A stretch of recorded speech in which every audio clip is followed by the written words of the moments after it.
Video മൊത്തം കാണണേ, മറക്കല്ലേ.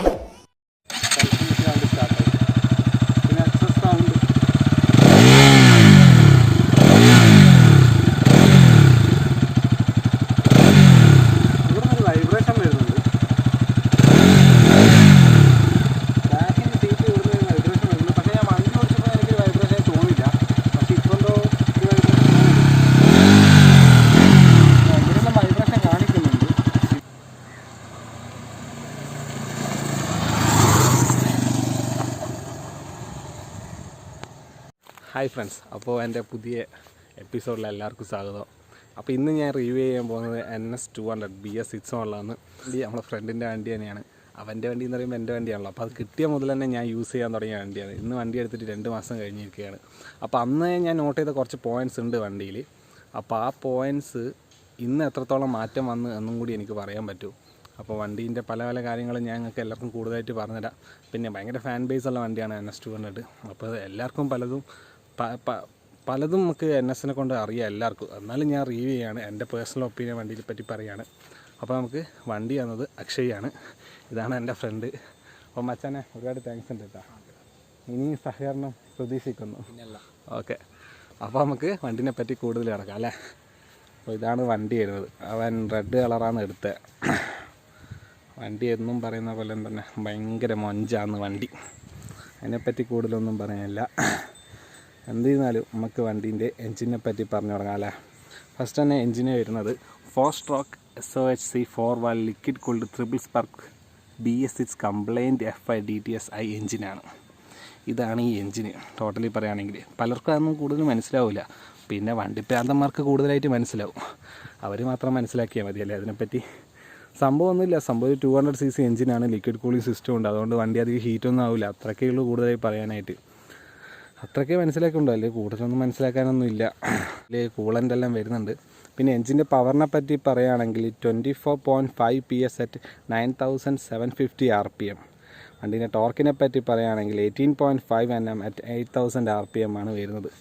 ഇതൊന്നും പലർക്കും ഇതിനെപ്പറ്റിയൊന്നും കൂടുതൽ അറിയില്ല. വണ്ടി നല്ല പവറുള്ള വണ്ടി, അത്ര തന്നെ അറിയാം. ആക്സിലേറ്റർ കൊടുത്താൽ വണ്ടി പാഞ്ഞും കയറും, അത്രയൊക്കെ തന്നെ ഉള്ളൂ ഇതിനെപ്പറ്റിയൊക്കെ പറയാനാണെങ്കിൽ. 200cc ആണ് എൻജിൻ വരുന്നത്. ശരിക്കും പറഞ്ഞാൽ 199.4cc വണ്ടി വരുന്നത്. പക്ഷേ 200 എന്ന് പറയുന്നുണ്ട്. ഓക്കെ, ഇതൊക്കെയാണ് വണ്ടീനെ പറ്റി പറയാനുള്ളത്. വണ്ടി സിംഗിൾ ചാനൽ ABS ആണ് വരുന്നത്, ഡുവൽ ചാനലൊന്നുമല്ല. പക്ഷേ ബാക്കിൽ ഒരു സെൻസർ കാണുന്നുണ്ട് വരുന്നത്. ഫ്രണ്ടിൽ ബൈബ്രാൻ്റെ ബ്രേക്ക് വരുന്നുണ്ട്. ബാക്കിൽ നിസിൻ്റെ ബ്രേക്കാണ് വരുന്നത് ബാക്കിൽ. അപ്പോൾ ഇതൊക്കെയാണ് ബ്രേക്കിങ്ങിനെ പറ്റി പറയാൻ. ബ്രേക്ക് ഞാൻ ഓടിച്ചു നോക്കി, അപാര ബ്രേക്കിങ് തന്നെയാണ്. ഫ്രണ്ട് ബ്രേക്കെല്ലാം ഒന്നും പറയാനില്ല. പിന്നെ ലിക്വിഡ് കൂളിംഗ് ഒക്കെയാണ്, അത് ഞാൻ എൻജിനെ പറ്റി പറഞ്ഞു. ഫ്യൂവൽ ഇഞ്ചക്ഷനാണ് വണ്ടി, അത് പറയാൻ മറന്നുപോയി. ഫ്യൂവൽ ഇഞ്ചക്ഷനാണ്. ഇനി വണ്ടീൻ്റെ ബാക്ക് വ്യൂയിലേക്ക് വരാം അല്ലേ, എന്നിട്ട് ഫ്രണ്ടിലേക്ക് പോവാം. വണ്ടീൻ്റെ ബാക്ക് വ്യൂ വരുവാണെങ്കിൽ വണ്ടീൻ്റെ ബ്രേക്ക് ലൈറ്റ് എപ്പോഴും NS200 പൾസേഴ്സിലെല്ലാം കാണുന്ന പോലെ തന്നെയുള്ള എപ്പോഴും കാണുന്ന അതേ ബ്രേക്ക് ലൈറ്റ്. അതിന് ഭയങ്കര ഫാൻസാണ്. എനിക്കെല്ലാം ഭയങ്കര ഇഷ്ടമാണ്. പണ്ടത്തെ 150 ഇറങ്ങിയപ്പോൾ മുതൽ തന്നെ എനിക്ക് ഭയങ്കര ഇഷ്ടമാണ് ബ്രേക്ക് ലൈറ്റ്. പക്ഷെ അത് ഇത് LED ലൈറ്റാണ് വണ്ടി വരുന്നത്. പിന്നെ ഇൻഡിക്കേറ്ററെല്ലാം ഹെലോജൻ ടൈപ്പ് തന്നെ, പണ്ടത്തെ പോലെ തന്നെ. അതെല്ലാം പലരും മോഡിഫൈ ചെയ്തിട്ട് LED ആക്കുന്നുണ്ട്. ശരിക്കും LED ആണെങ്കിൽ സൂപ്പറായിരുന്നു. ഡോമിനാറിൻ്റെ ഇൻഡിക്കേറ്ററെല്ലാം ഉണ്ടായിരുന്നെങ്കിൽ സൂപ്പറായാണ്. ഓക്കെ, ഇതൊക്കെയാണ്. സീറ്റ് വരുന്ന സ്പ്ലിറ്റ് ടൈപ്പ് സീറ്റ് തന്നെയാണ്. നല്ല വൈഡ് സീറ്റാണ് വരുന്നത്, നല്ല കുഷനുള്ള സീറ്റ്. ഞാൻ എപ്പോഴും ഇരുന്ന് നോക്കുമ്പോൾ എനിക്ക് ഭയങ്കര കംഫർട്ട് തോന്നും. കാരണം ഈ സാധനം ഉണ്ടല്ലോ, നമ്മുടെ ഹിപ്പിന് നല്ല സപ്പോർട്ട് വരുന്നുണ്ട്. ഈ ചെറിയ സാധനമാണെങ്കിലും നല്ല സപ്പോർട്ട് റൈഡ് ചെയ്യുമ്പോൾ നമുക്ക് തരുന്നത്. അതെനിക്ക് ഭയങ്കര ഇഷ്ടപ്പെട്ട ഒരു ഫീച്ചറാണ്. കാരണം ഇവിടെ നമുക്ക് ഭയങ്കര ഹൈറ്റ് ഇല്ലാത്തതുകൊണ്ട്, കുറച്ച് പ്ലെയിൻ സീറ്റാണ്, ഭയങ്കര ഹൈറ്റ് ഇല്ലാത്തതുകൊണ്ട് തന്നെ നമുക്ക് നല്ല സപ്പോർട്ട് തോന്നും. ഹൈറ്റ് തോന്നുമ്പോൾ നമ്മൾ വണ്ടീക്ക് മുമ്പോട്ട് ചാരി ഇരിക്കുമ്പോൾ നമുക്ക് ഇതിൻ്റെ ഗുണം തിരിയില്ല. ഇത് വലിയ ഹൈറ്റ് ഇല്ലാത്തതുകൊണ്ട്, സീറ്റ് ഹൈറ്റ് ഇല്ലാത്തതുകൊണ്ട് തന്നെ നമുക്ക് ഇതിൻ്റെ ഗുണം വല്ലാണ്ട് അറിയാനുണ്ട്. പിന്നെ ബാക്കിലെ സീറ്റെല്ലാം നല്ല വൈഡ് സീറ്റാണ്. റൈഡ് ചെയ്യുമ്പോൾ ഒന്നും ബുദ്ധിമുട്ടൊന്നുമില്ല. നമ്മളിപ്പോൾ യൂസ്വലായിട്ട് യൂസ് ചെയ്യുന്ന വണ്ടിയിലാണ് ഇത്. വേറെ കുഴപ്പമൊന്നുമില്ല റൈഡിങ്ങിലൊന്നും. പിന്നെ വണ്ടിക്ക് ഗിയർ ആണെങ്കിൽ 6 ഗിയർ വരുന്നുണ്ട്. 6 ഗിയർ എന്ന് പറഞ്ഞാൽ എല്ലാവരും ആഗ്രഹമാണ് 6 ഗിയറെല്ലാം വേണമെന്നുള്ള വണ്ടി. ഞാൻ എൻ്റെ വണ്ടി എടുക്കുമ്പോൾ 6 ഗിയർ വേണമെന്ന് ഭയങ്കര ആഗ്രഹമായിരുന്നു. പക്ഷേ എല്ലാ ആഗ്രഹവും സഫലമായിട്ട് നമുക്കൊരു വണ്ടി എടുക്കാൻ പറ്റില്ല. എന്നിട്ട് 5 ഗിയറുള്ള വണ്ടിയാണ് ഞാൻ എടുത്തത്. പക്ഷേ എനിക്ക് 5 ഗിയർ ഓക്കെയാണ്, ഫൈനാണ്, കുഴപ്പമൊന്നുമില്ല. അപ്പോൾ സാരി ഗാർഡനിലുണ്ട് വണ്ടിയിൽ. ഇതൊക്കെയാണ് എൻജിൻ വൈസ് വരികയാണെങ്കിൽ. നമുക്ക് ഫ്രണ്ടിലേക്ക് പോവാം. ഫ്രണ്ടിൽ പോകുമ്പോഴായാലും ഞാൻ പറഞ്ഞ പോലെ തന്നെ LED ലൈറ്റൊന്നും അല്ല ഇപ്പോഴും 200 വന്നിട്ടുള്ളത്. സാധാ ഹലോജൻ ടൈപ്പ് ലൈറ്റ് തന്നെയാണ്. പിന്നെ ഇൻഡിക്കേറ്ററും അത് തന്നെ. ഒന്ന് LED ഒന്നും ഇപ്പോൾ വന്നിട്ടില്ല. പിന്നെ ടയറിൽ നല്ല ഗ്രിപ്പുള്ള ടയറാണ്. നമുക്ക് എത്ര കേവ് ചെയ്താലും ഒന്നും പറ്റുമൊന്നുമില്ല. നൈലോണിൻ്റെ ടയർ, സെറ്റ് ടയറൊക്കെയാണ് വണ്ടിക്ക് വരുന്നത്. അപ്പോൾ ഗൈസ്, നമുക്ക് അടുത്ത വണ്ടീൻ്റെ ഇൻസ്ട്രുമെൻറ്റ് ക്ലസ്റ്ററിനെ പറ്റി നോക്കാം. ഇതാണ് സംഭവം വരുന്നത്. താക്കോൽ കണക്കട്ടെ. ഓക്കെ, ഇത്രയാണ് വണ്ടീൻ്റെ ഇൻസ്ട്രുമെൻറ്റ് ക്ലസ്റ്ററിൽ വളരെ ബേസിക് ആയിട്ടുള്ള കാര്യങ്ങൾ. പക്ഷേ വണ്ടിയിൽ എനിക്ക് ഏറ്റവും ഒരു ഫോൾട്ടായിട്ട് തോന്നുന്നത് ഗിയർ പൊസിഷൻ ഇൻഡിക്കേറ്റർ ഇല്ല എന്നുള്ളതാണ്. ഇന്നത്തെ കാലത്ത് എല്ലാ വണ്ടിയിലും അത് വരുന്നുണ്ട്. അപ്പോൾ ഇവിടെ വരുന്നത് ബേസിക് ആയിട്ടുള്ള ഗിയർ പൊസിഷൻ അല്ല, ന്യൂട്രലിൻ്റെ പൊസിഷൻ മാത്രമേ ഇതിൽ കാണിക്കുള്ളൂ. പിന്നെ ബാറ്ററി, ടെമ്പറേച്ചർ, ഓയിൽ ചേഞ്ച്, അങ്ങനത്തെ കാര്യങ്ങളൊക്കെ, പിന്നെ IBM, അങ്ങനത്തെ കാര്യങ്ങളെ വണ്ടിയിലുള്ളൂ. പിന്നെ ഇവിടെ വരുന്നത് സ്പീഡോമീറ്റർ, ക്ലോക്ക്, ഓഡോമീറ്റർ, അത്രേ കാര്യങ്ങൾ ഇതിൽ കാണിക്കുന്നുള്ളൂ. പിന്നെ ഇവിടെയാണ് ടാക്കോമീറ്റർ വരുന്നത്. ഫ്യൂവൽ 12 ലിറ്റർ കപ്പാസിറ്റിയാണ് വണ്ടിയിൽ വരുന്നത്. അത്രയും ബേസിക്കായ കാര്യങ്ങൾ ഇൻസ്ട്രുമെൻറ്റ് ക്ലസ്റ്ററിലുള്ളൂ. പിന്നെ സ്വിച്ചസിനെ പറ്റി പറയുകയാണെങ്കിൽ എല്ലാ വണ്ടിയിലുള്ള പോലെ ഹോൺ വരുന്നുണ്ട്, പിന്നെ ഇൻഡിക്കേറ്റർ വരുന്നുണ്ട്, പിന്നെ ഇവിടെ ബ്രൈറ്റും ഡിമ്മും, ഇവിടെ പാസ് വരുന്നുണ്ട്, പിന്നെ കിൽ സ്വിച്ച് വരുന്നുണ്ട്, പിന്നെ സെൽഫിൻ്റെ സാധനവും വരുന്നുണ്ട്. അപ്പോൾ ഇനി നമുക്ക് വണ്ടീൻ്റെ മുകളിൽ കയറി നിന്നിട്ടുള്ള വ്യൂ നോക്കാം. അപ്പോൾ വണ്ടീൻ്റെ മുകളിൽ കയറിയിരിക്കുകയാണെങ്കിൽ ആദ്യം ഹൈറ്റിനെ പറ്റി പറയണം. എൻ്റെ ഹൈറ്റ് 169 സെൻറ്റിമീറ്ററാണ് വരുന്നത്. ഞാൻ വണ്ടിയിൽ കയറി ഇരിക്കുമ്പോൾ പക്ക, ഞാൻ പറഞ്ഞല്ലോ നേരത്തെ, ഇതിൻ്റെ സപ്പോർട്ട് നമുക്ക് വളരെ യൂസ്ഫുൾ അതാണ്. ഹിപ്പ് ഇങ്ങനെ ചാരി ഇരിക്കുന്നതുകൊണ്ട് തന്നെ നമുക്ക് നല്ലൊരു കംഫർട്ട് ഉണ്ട്. നമ്മളിപ്പോൾ പെട്ടെന്ന് RPM കൊടുത്ത് കയറിപ്പോയാലും നമ്മൾ പെട്ടെന്ന് അങ്ങനെ ആവില്ല. ഇത് സപ്പോർട്ടുള്ള നമുക്ക് ഭയങ്കര സപ്പോർട്ടാണ്. സിറ്റിംഗ് പൊസിഷന് ഒരു കംഫർട്ട് വരുന്നുണ്ട് ഈ ഒരു പൊസിഷൻ. അപ്പോൾ വണ്ടീനെ പറ്റി പറയുകയാണെങ്കിൽ ഞാൻ 169 എൻ്റെ ഹൈറ്റ് എങ്കിലും അല്ല, ഞാൻ പ്ലാൻ ഫൂട്ടറാണ്. ചെറിയ ബെൻഡും ഉണ്ട്. പക്ഷേ ഞാൻ പ്ലാൻ ഫൂട്ടറാണ്. ഞങ്ങൾക്ക് സ്ട്രൈറ്റ് ഇരിക്കുന്ന പ്ലാൻ ഫൂട്ടായി എനിക്ക് ഇരിക്കാൻ പറ്റുന്നുണ്ട്. വേറെ കുഴപ്പമൊന്നുമില്ല ഹൈറ്റിനെ പറ്റി. എല്ലാവർക്കും നോർമൽ ഹൈറ്റ് തന്നെ ഉണ്ട്. പിന്നെ വണ്ടീൻ്റെ ഫൂട്ടേജിനെ പറ്റി പറയുകയാണെങ്കിൽ കുറച്ചൊരു പുറകോട്ടാണ് വരുന്നത്.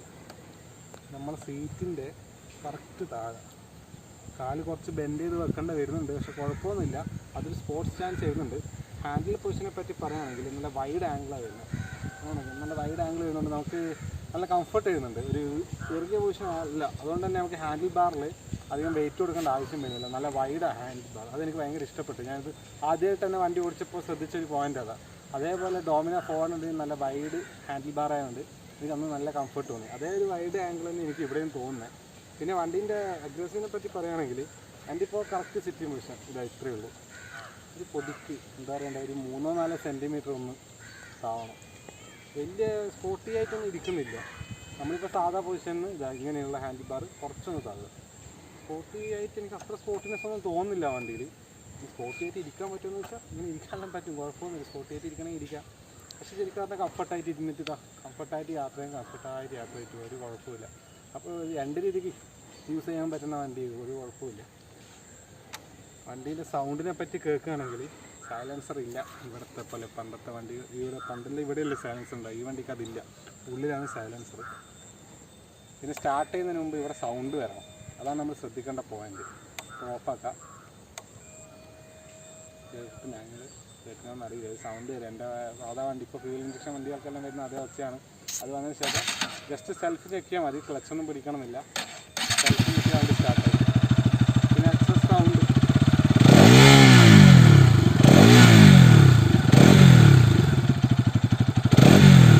ഇവിടെ ഒരു വൈബ്രേഷൻ വരുന്നുണ്ട്. ബാക്കിൻ്റെ സീറ്റ് ഇവിടുന്ന് വൈബ്രേഷൻ വരുന്നുണ്ട്. പക്ഷേ ഞാൻ വണ്ടി ഓടിച്ചപ്പോൾ എനിക്കൊരു വൈബ്രേഷൻ തോന്നില്ല. പക്ഷേ ഇപ്പോൾ എന്തോ ഒരു വൈബ്രേഷൻ കാണിക്കുന്നുണ്ട്. ഇനിയിപ്പോൾ അത് റോഡിൽ ഓടിക്കുമ്പോൾ ഉണ്ടോയെന്ന് എനിക്കറിയില്ല. ഞാൻ ഓടിച്ചപ്പോൾ എനിക്ക് തോന്നില്ല. പക്ഷേ ഇപ്പോൾ നിങ്ങൾ ഓടിച്ച് നോക്കുമ്പോൾ കൂടുതലും വൈബ്രേഷൻ ഉണ്ട്. സൗണ്ട് നല്ല മാസ് സൗണ്ടാണ്. നമ്മൾ ഒരു ടോപ്പ് RPM വെക്കുമ്പോണ്ടല്ലോ പിടിച്ചാൽ കിട്ടില്ല. ആ സൗണ്ടിൻ്റെ ഒരു ഭയങ്കര നല്ല സൗണ്ടാണ്. നമ്മുടെ യൂത്തിനെല്ലാം ഭയങ്കര ഇഷ്ടപ്പെട്ട സൗണ്ടുണ്ട്. അതേപോലെ സെറ്റപ്പ് സൗണ്ടാണ്.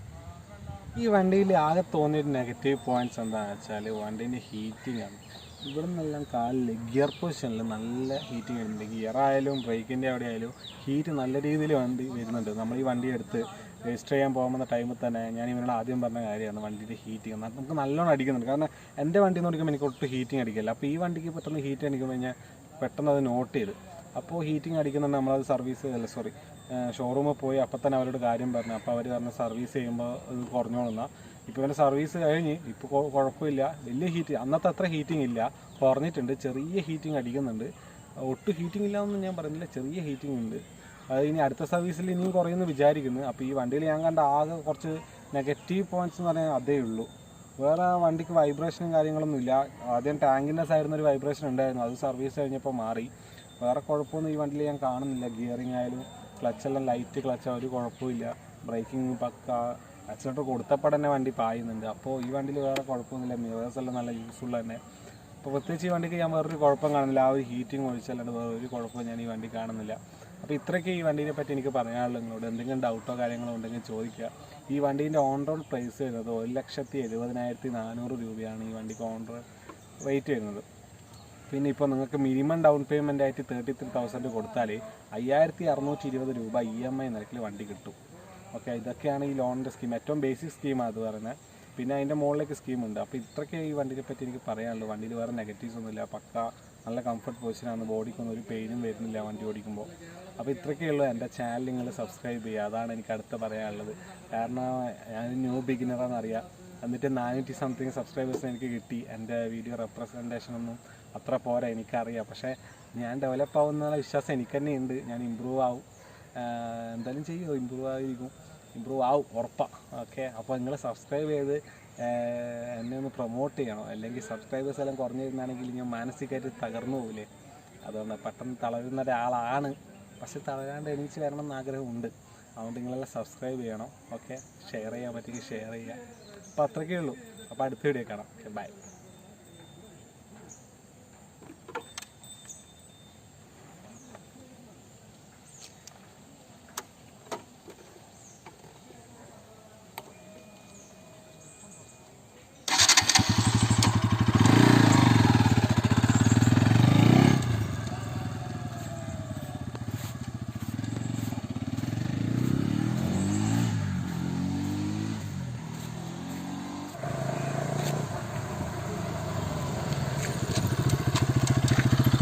സബ്സ്ക്രൈബ് ചെയ്യാൻ മറക്കണ്ട.